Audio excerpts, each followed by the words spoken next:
23 of Tuor and the fall of Gondolin.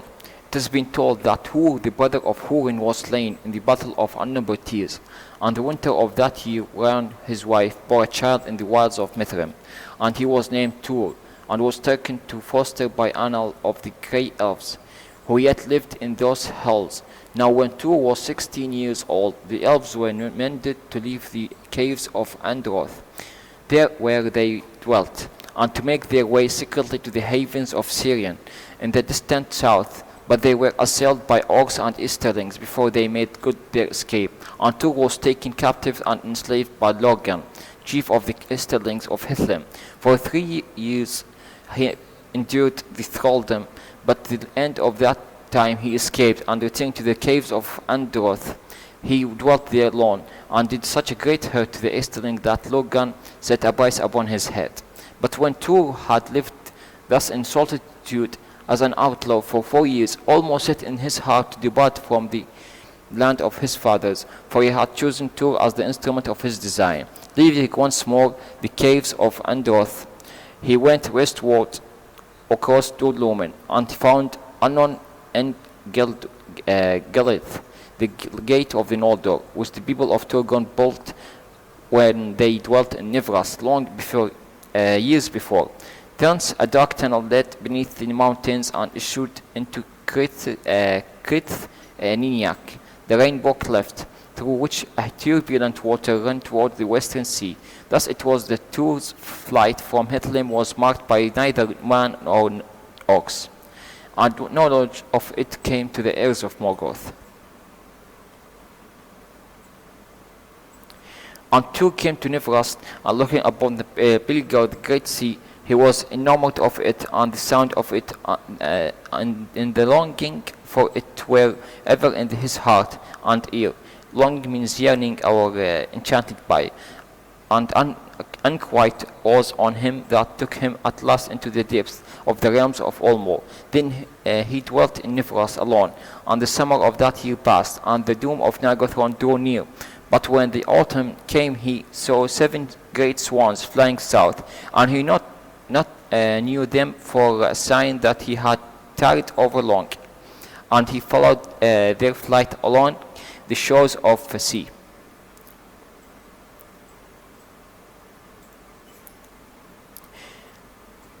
Thus he came at length to the deserted halls of Vinyamar beneath Mount Taras, and he entered in and found that the shield and hauberk here means the piece of armour covering only the neck and shoulder,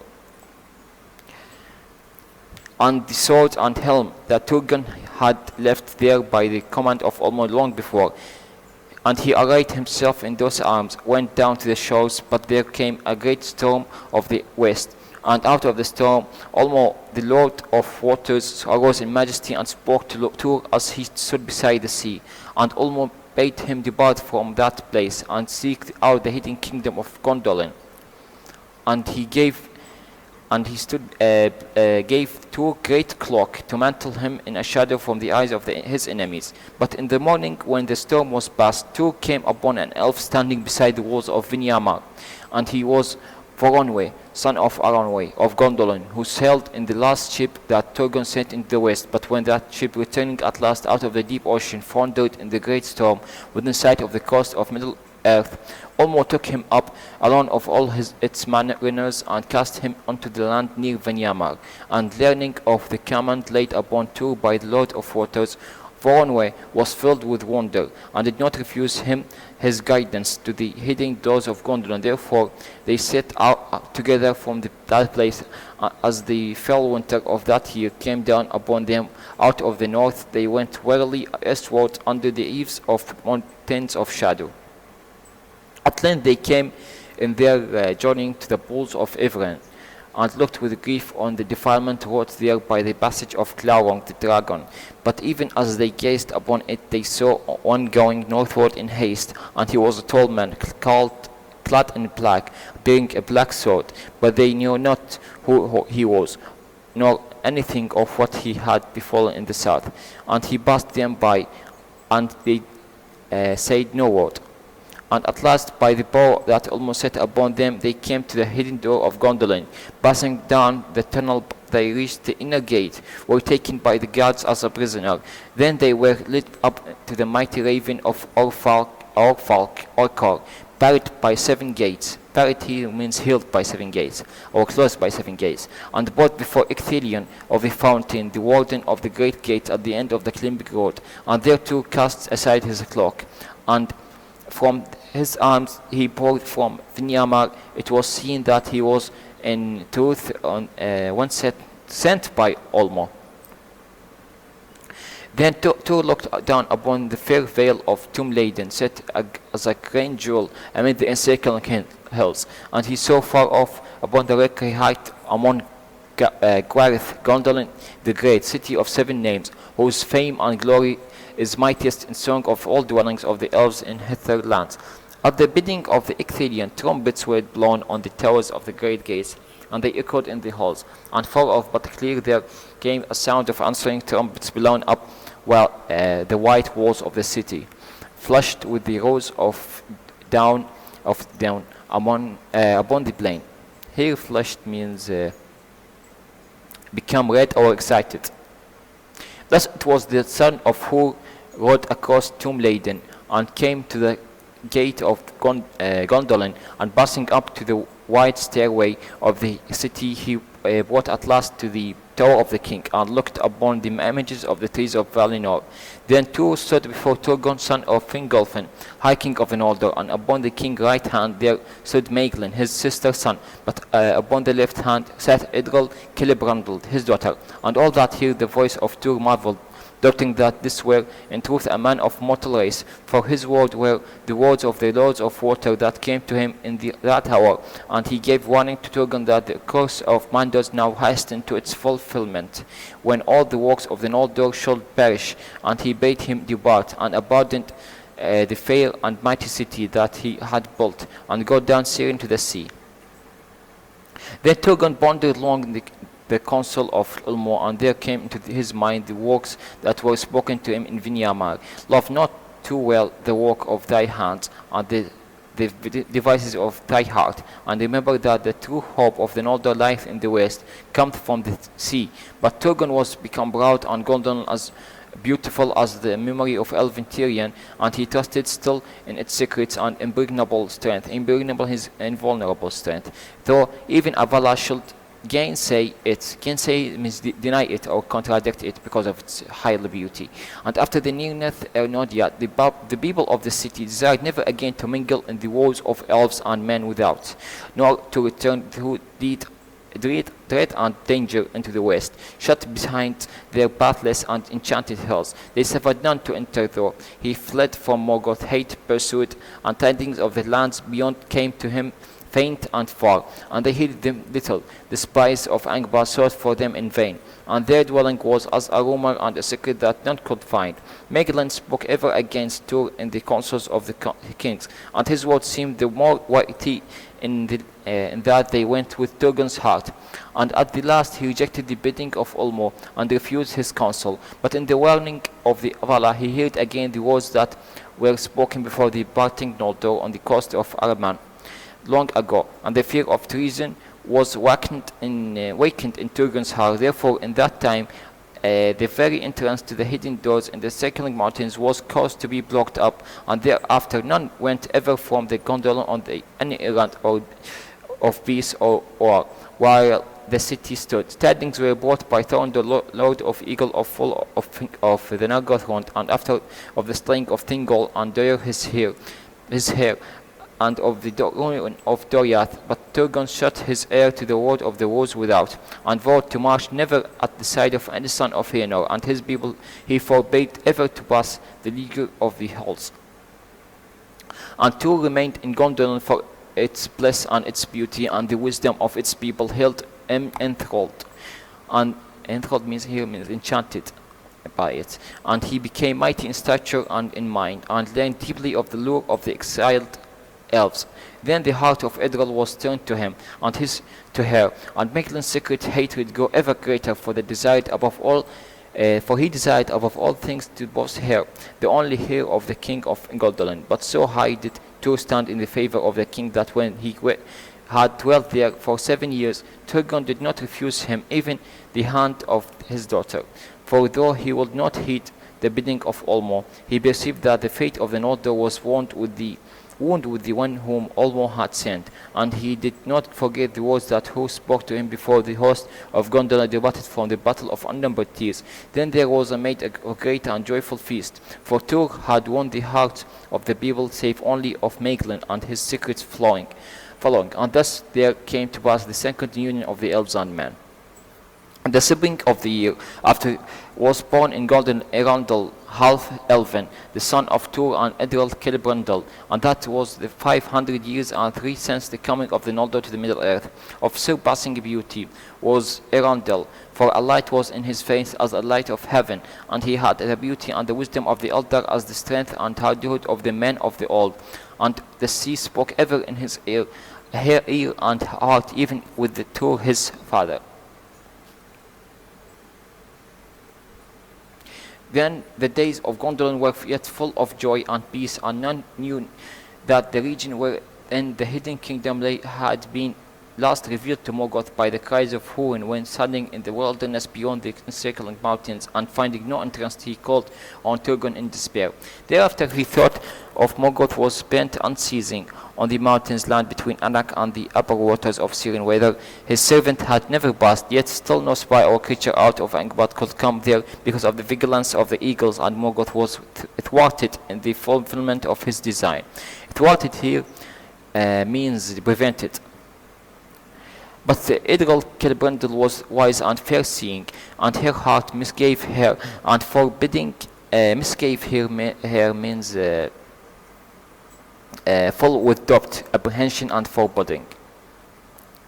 And foreboding crept upon her spirit as a cloud. Therefore in that time she let prepare a secret way that should lead from the city, and passing out beneath the surface of the plain issue far beyond the walls, northward of Amon Gwareth. And she contrived it that the work was known but to few, and no spoke of it came to Maeglin ears. Contrived means make it too difficult to believe, secretly or mysteriously.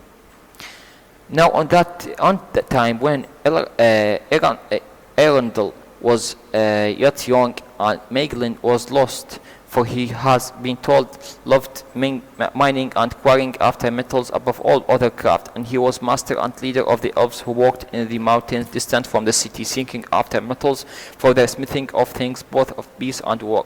But often Maeglin went with a few of his folk beyond the league of the hills, and the king knew not that his bidding was defiled. And then thus it came to pass, as fate willed, the Maeglin was taken prisoner by orcs and brought to Angband.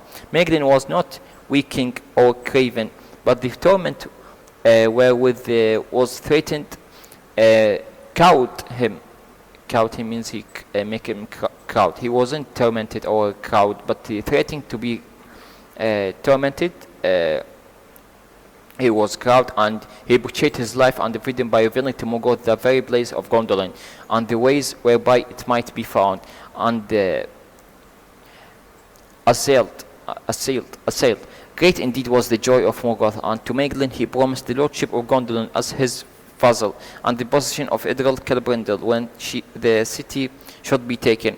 And indeed desire for Ediril and hatred for Tuor led Maeglin the easier to his treasury. Most infamous in the histories of the elder days, but Morgoth sent him back to Gondolin lest any should suspect the betrayal, and so Maeglin should eye the assault from within. When the hour came, and he abode in the halls of the king with smiling face and evil in his heart, while the darkness gathered ever deeper upon Ediril.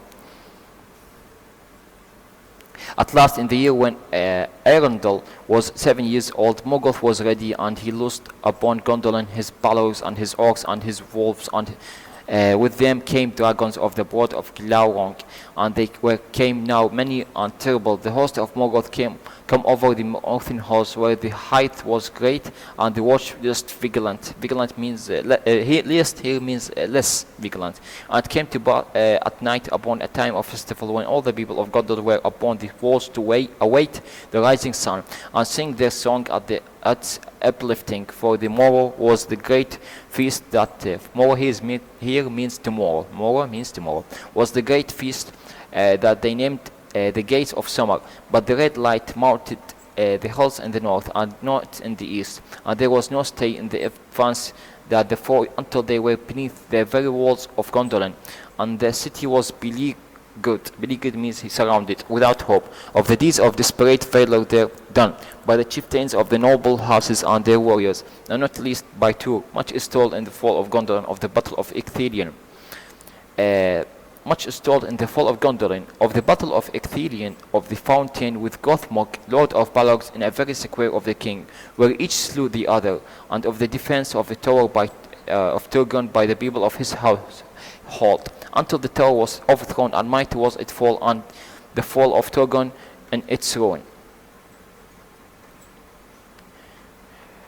Tuor sought to secure Edgil from the sack of the city, but Maeglin had laid hand on her, and on Eärendil, and Tuor fought with Maeglin on the walls, and cast him far out, and his body, as it fell, smote the rocky slopes of Amon Gwareth, thrice ere it pitched in the flames below. Then Tuor and Idril led such remnant of the people of Gondolin as they could gather in the confusion of the burning down. The secret captain of Angband knew nothing, and thought not that down the secret way which Idril had prepared, and of the bastions that captains of Angband knew nothing, and thought they that any fugitive would take a path toward the north and the highest part of the mountains and the nearest to Angband. The fume of the burning and the steam of the fair fountain of Gondolin withering in the flame of the dragons of the north fell upon the vale of tomb-laden in morn's full mist, and thus was the escape of Tuor and his company aided, for there was still long and open road to follow from the tunnel's mouth to the foothills of the mountains. Nonetheless they came thither, and beyond hope they climbed in the woe and misery, for the high places were cold and terrible, and they had among them many that were wounded, and women and children.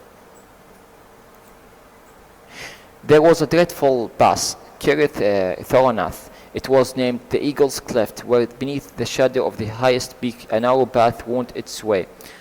Cleft here means fissure, or pits inside. On the right hand it was walled by a precipice, and on the left a dreadful fall leapt into emptiness. Along that narrow way their march was strung means attacked by, or rushed by, when they were when they were ambushed by orcs, for Morgoth had set watch out all about the encircling halls, and Balrog was with them. Then dreadful was their blight, or means here their attack, or their let's say defilement, and hardly would they have been saved by the valor of yellow-haired Glorfindel, chief of the house of the Golden Flower of Gondolin, had not Thoronder come tamely to their aid. Many are the songs that had been sung in the duel of Glorfindel with the Balrog upon a pinnacle of the rock in the high place, and both fell to ruin in the abyss. But the eagles coming stopped upon the orcs and drove them shrieking. Shrieking here means of a high-pitched sound or voice in expression of terror. Back, and all were slain or cast into the deeps, so that rumor of the escape from Gondolin came not until long after to Morgoth's heirs. Then Thoronder bore up Glorfindel's body out of the abyss, and they buried him in a mound of stones beside the pass. And a green turf came there. Turf means a shrub or tree, or let's say grass, and yellow flowers bloomed upon it amid the barrenness of stone. Barrenness means naked or bare, or let's say fertile. Thus led by until the world was changed. Thus led by the Tuor son of Hor, the remnant of Gondolin passed over the mountains and came down into the vale of Sirion, fleeing southward by weary and dangerous marches. They came at length to Nan Taithrin, the land of willows. Willows type of tree or shrub that it's temperate. For the bow of Almoyet ran in the great river, and it was about them. There they rested a while and were healed of their hurts and weariness, but their sorrow could not be healed. And they made a feast in the memory of Gondolin and of the elves that had perished there. The maidens and the wives and the warriors of the king, and for Glorfindel the beloved, many were the songs they sang under the willows of Nan Teithrin and the waning of the year. There too made a song for Arundel his son, concerning the coming of Almo the Lord of Waters to the shores of Nivrast aforetime. And the sea longing woke in his heart. Long means yearning or likening or enchantment. Woke in his heart and in his sons also. Therefore Idril and Tuor departed from Nan Teithrin and went southward down to the river to the sea, and they dwelt there by the mouth of Sirion, and joined their people to the company of Elwing's daughter, that had fled thither but a little while before. And when the tidings came to Valar of the fall of Gondolin and the death of Turgon, Erinion, Gil-galad, son of Fingon, was named High King of the Noldor in Middle-earth. But Morgoth thought that his triumph was fulfilled, reckoning little of the sons of Fëanor and of their oath, which had harmed him never, and turned always to his mightiest height. And in his black thought he left, regretting not the one Silmaril that had lost, but it's as he deemed that last shred of the people of the Eldar should vanish from Middle-earth and trouble it no more. If he knew of the dwelling by the waters of Sirion, he gave no sign, biding his time and waiting upon the walking of oath and life. Bidding means waiting.